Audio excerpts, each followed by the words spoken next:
So we got a blowout of information regarding Final Fantasy VII Revelation, which is the latest entry and the final entry to Final Fantasy VII Remake series.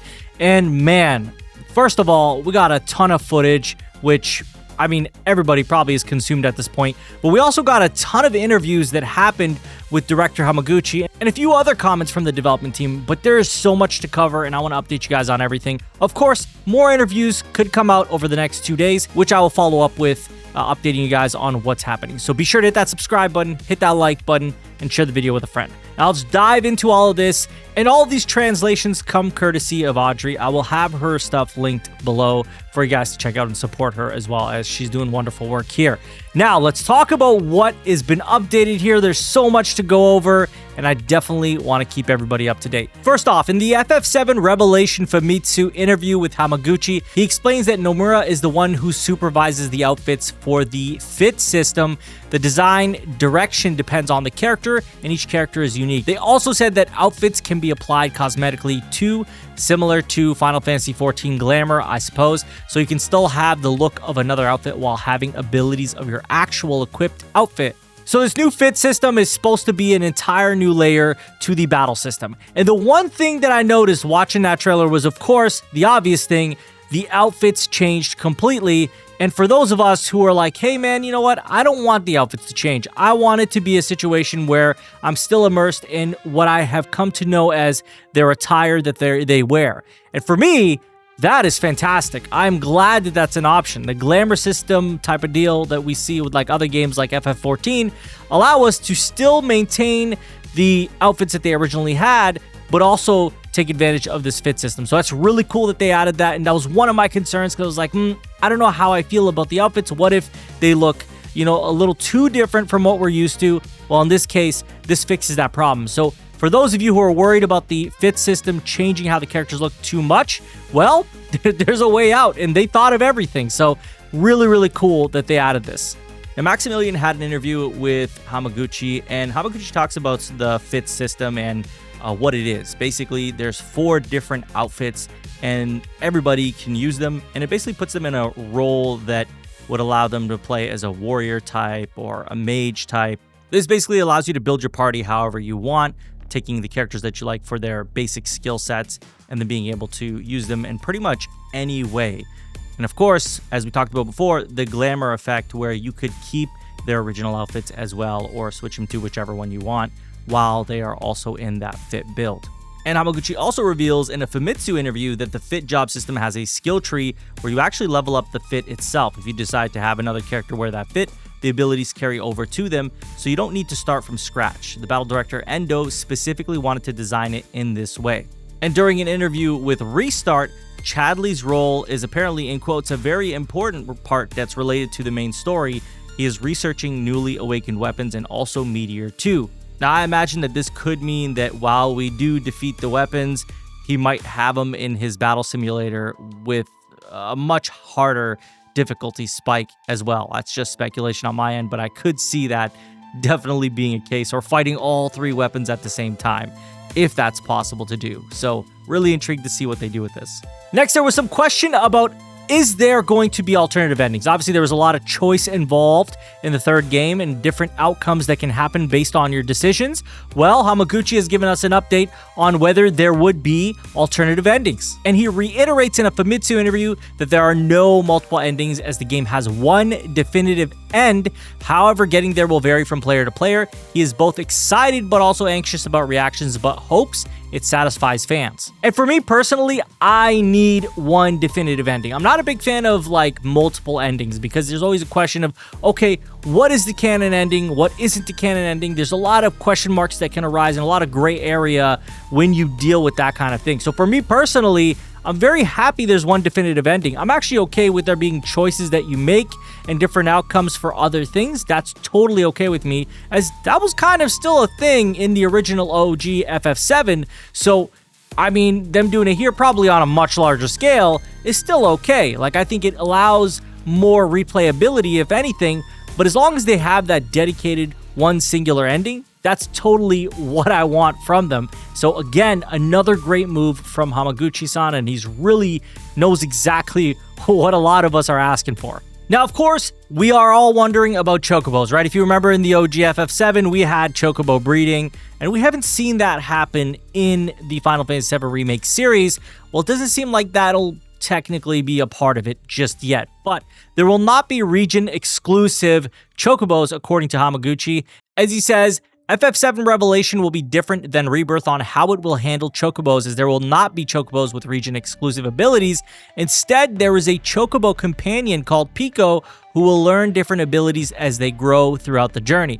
Now, what does that mean? Does that mean our chocobo is yellow the entire time? Or as it learns new abilities, it changes colors? I don't know, right? Like, we all want to eventually see a gold chocobo. I think all of us want that. I personally really want that. Is that in the cards? Maybe it's a big surprise, and that's the point, right? I'm personally of the mind that I'd like to see a golden chocobo eventually. Maybe we get to that stage once you master all the abilities, or if it's not a part of it, who knows? I don't know, but I really would like to see chocobo racing be a thing. I want to see breeding, but it seems like that's not really going to be a part of the deal here. But again, they could surprise us on that. Now, there is this very long post. It's an interview with Den Famiko, and it is huge. We're going to talk about all the stuff that's been revealed here because it's obviously very, very dense and something a lot of us are going to want to know. Number one, player choice will have consequences unlike Rebirth, and this will affect the storytelling of the game. Each player might end up with a completely different experience. This again adds a lot of replayability and adds for the journey, right? Like, so I can have a different experience from somebody else. And I feel like that's a positive thing to do. I feel like that's a really interesting take on doing the third game. Again, they have to evolve the formula, right? They can't just recreate Rebirth and just continue the story. That wouldn't really do well, as they have to evolve, right? And this is exactly what they're doing in this case. So this part of them adding like different outcomes for different decisions and different reactions to your choices is really cool. The where system will also be unlocked early on in the game. And this is like their job system. The fit system is what they were calling it as well. So really cool.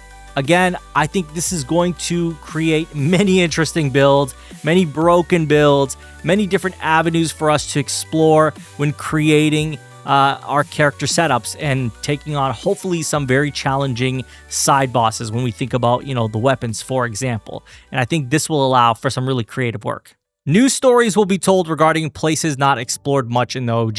So we'll be looking at a deeper look in the world. Who knows, maybe they even throw in some new places that we've never seen before.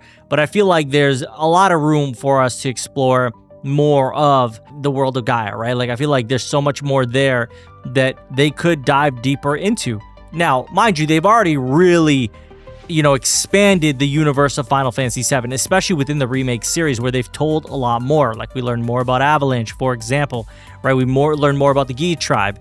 There's so much they could even do there. Like, I feel like there's so much we didn't really get to learn about the Gi tribe. There are a lot of areas you can access with the Highwind early on, but you might not be able to proceed since enemies are incredibly strong. They want players to have a feeling of what should I do first. So they're approaching this like, I mean, everybody's going to kind of make this comparison. Elden Ring is kind of the poster child for explorability. And yeah, it could very well be that way, where it's like, oh, you can go everywhere in this map, but you're going to get wrecked if you go into this area.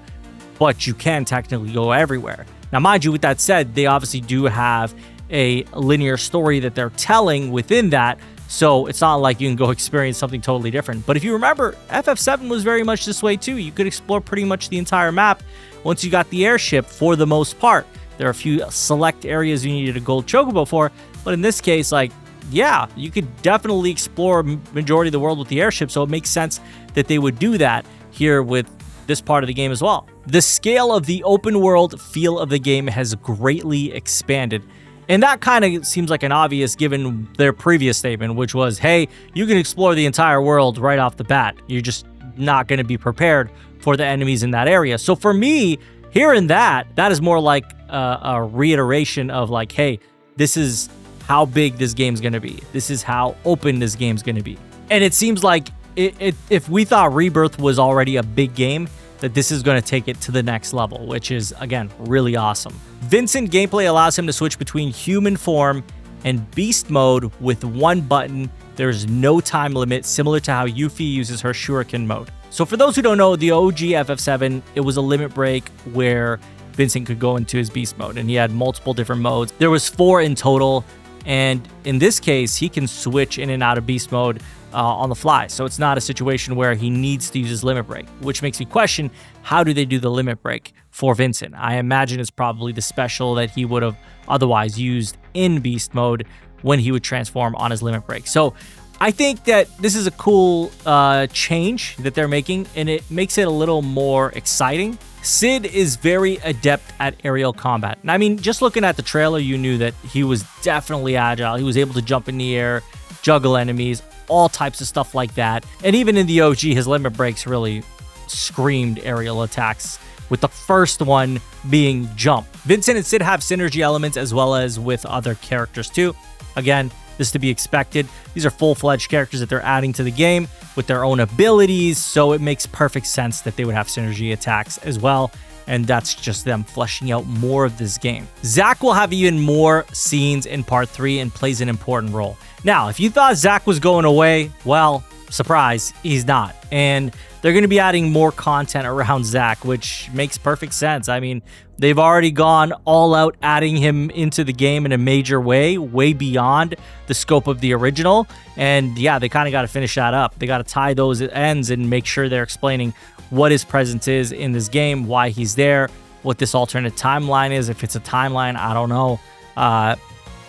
They really got to address all these things and really tie up all the loose ends. So I feel like with FF7 Remake series, having more Zack should not be a surprise. The replacement voice actor for Reno has been decided. In Reno, the Turks will have a lot of screen time in this game. Now, if you guys remember, Reno didn't really have screen time in Rebirth. Like, there was I believe the actor was injured or something along those lines. He wasn't able to do his part for the game. So they ended up just kind of omitting him for that section of the game. And now we're expecting to see a lot more in Part 3. So it's really cool that he'll come back, because I feel like he's such a major part of the story that it was weird to not have him in Part 2 like at all. So overall, I'm happy to hear that, yeah, he's going to be in this game, and yeah, like we're going to see more of him. It makes perfect sense. Wutai is incredibly fleshed out this time around, and the Turks will also be part of it. Wutai will have a very political storyline involved. Of course, Turks, Wutai makes perfect sense. OG FF7 fans know what I'm talking about. It kind of is impossible to not have them there alongside one other person that I expect to be there, but we'll see. And I'm not going to say it because I don't want to spoil it for anybody that doesn't know, but I'm wondering if that entire scene takes place in the game or if they're kind of altering that side of the story and maybe going down a couple other avenues there to explore. Midgar is back in Part 3, and you can explore it again, and you may even encounter some deep ground characters as well. Again, if we're following the pacing and the main points and beats of the original Final Fantasy VII, then we should surely be going back to Midgar. There's some major story beats there that need to be told, so it makes perfect sense that we would return to Midgar. Rocket Town is indeed in the game. Hamaguchi says they actually wanted it to show up in Rebirth, but they decided to have it in Revelation instead. It will be accessible towards the latter part of the story. So naturally, Rocket Town is in the game. Again, there are some story beats there that we didn't get to see in Rebirth. I was hoping we'd see them, but they decided to go in a different direction. Not to say that it was a bad direction, but it was different. So I'm glad that we will revisit or visit for the first time for this series in Rocket Town. And I do wonder what they're going to do as part of like Shara's story, and are they going to really explore the relationship between Sid and her and the past that they have and all that stuff. And I'm hoping that, yeah, they're going to explore that, but remains to be seen exactly what they're going to do there. And I'm glad, because I want it to be a surprise. The underwater area will appear in Revelation, but he can't delve into details just yet. Of course, the underwater is very, very important. I wonder just how much of it is going to be explorable, right? If you remember, submarine, a whole underground to explore. There was sunken submarine that you could explore. Obviously, the weapon underneath, and there's a lot. There's a lot for us to do. And not to mention that also refers to the underwater reactor, which is a whole thing in itself. which again feels like almost you have to do that. Hamaguchi says the OG FF7's Knights of the Round summon was something that came up in discussion in every part of the FF7 Remake series. They are currently developing the content to be worthy of its epicness, so he tells fans to look forward to seeing how it will be shown in the game. And of course, Knights of the Round, one of the most iconic summons in any Final Fantasy game ever, just based on its length of attack. Yeah, it's kind of tough to make a Final Fantasy VII game without Knights of the Round. Like, I feel like, remake series, you gotta have Knights of the Round. And surely they will add it. Based on this, it sounds like, yeah, it's guaranteed, but just the way they're going to deliver it will be different. Will it be a powerhouse attack and something that you can reuse over and over again, or will it be a one-off instance where you use Knights of the Round? Time will tell. We'll see what happens there. The Affinity system from Rebirth will be different in Revelation. More focus will be put to some extent for all characters to flesh them out properly. So basically how you treat characters and your relationship with them will be affected and more visible and apparent in different situations, right? So if you're making positive comments towards Tifa, it impacts your relationship differently. Or Barrett, it impacts it a little more than it would have in Rebirth, which is interesting. I think that's what they were talking about. They said everybody's experience could be different, but the end result, obviously the conclusion of the story will be the same. So that's where I feel like this plays a major role in. If you want to learn more about a certain character, you will be able to do so in a way that will deliver a different experience than the one in Rebirth. So I imagine to learn more about a character or to get more of the backstory of a character, you probably have to do quests or side quests associated with that character. Maybe do things that relate to their hometown. Maybe it's a situation where, for example, if you want to learn about Yuffie, you got to do some stuff associated with Wutai, working for them, doing quests for them to learn more about her background, and what they're trying to do over in Wutai. So if that's the case, I could see that being a situation for Rocket Town. Obviously, Vincent has his own thing with Lucretia. I don't know how you guys want to pronounce it. Everybody argues about that as well. But I imagine that's how they're going to go about that, where if you want to explore more of the characters' backgrounds, you have to do side content with them. Minigames will not be less in number, but they are toning down the difficulty for players who had issues with them in Rebirth.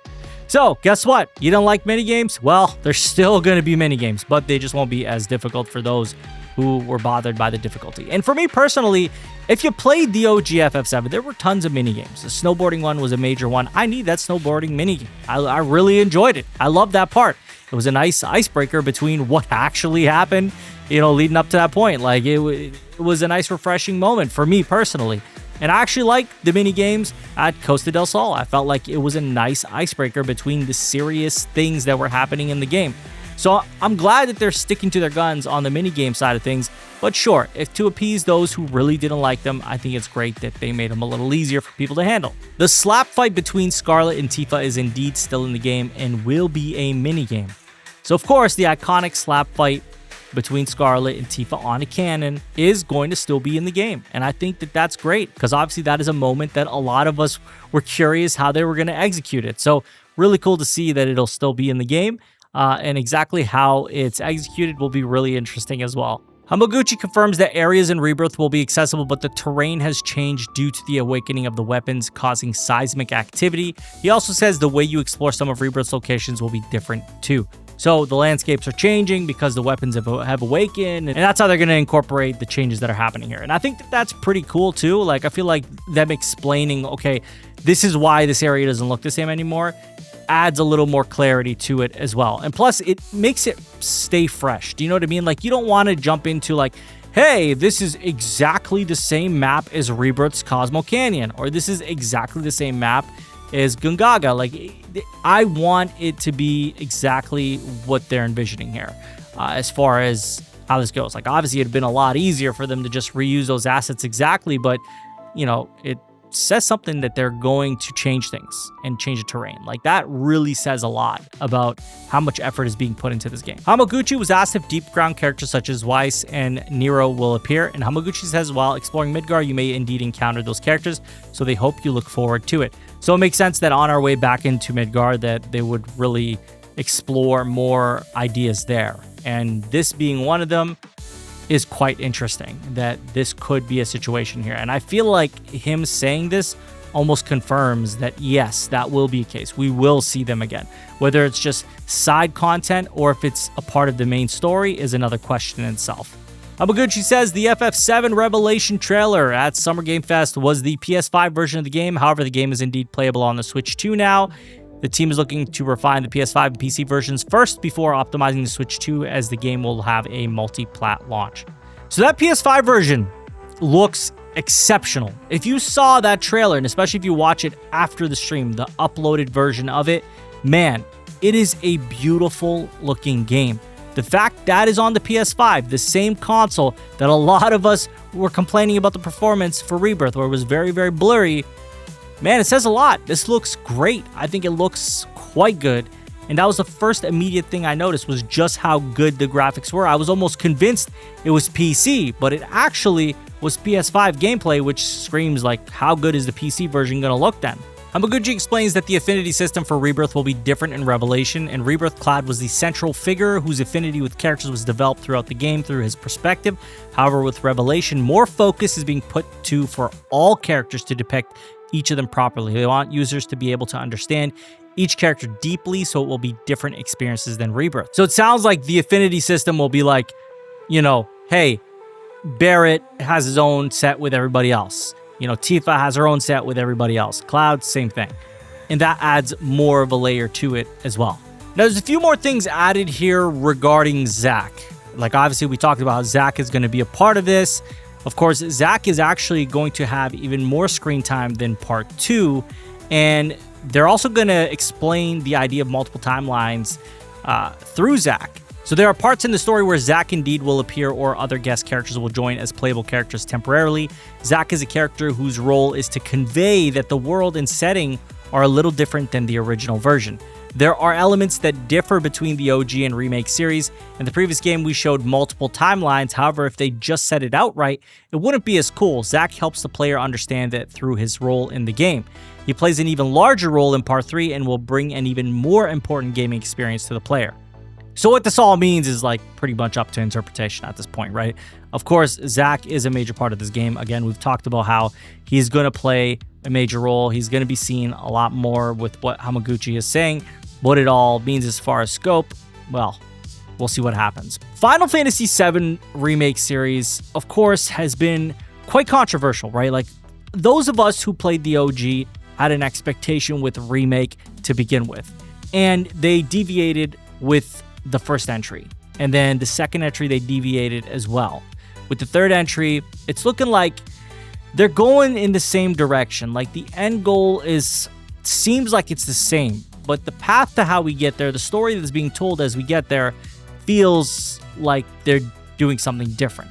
Now, whether that's bad or good, we need to see how the whole story unfolds before we can have a conclusive idea of what their intentions were from beginning to end. For me personally, I really truly believe that the development team should be able to tell the story that they want to tell, how they want to tell it, and then for us to experience it, and then make our judgment upon how we feel about the game. For me, I'm very excited for Revelation. It is an absolute major game that I'm looking forward to. Probably my most anticipated game right now. So for me, FF7 Revelation is going to be a very, very big game for this channel, for how I feel as a gamer, and of course, how I feel overall about Final Fantasy VII. So I'm really excited. Everything I've read here today has me more excited. I'm more pumped up and hyped for what's to come. But I want to know what you guys think. How are you feeling about everything that's being said here, what they've shown? Are you excited for Final Fantasy VII Revelation? Let me know down below. As always, if you guys want to stay up to date with all the upcoming Final Fantasy content, hit that subscribe button, hit that like button, and share the video with a friend. I thank you all for watching. Take care.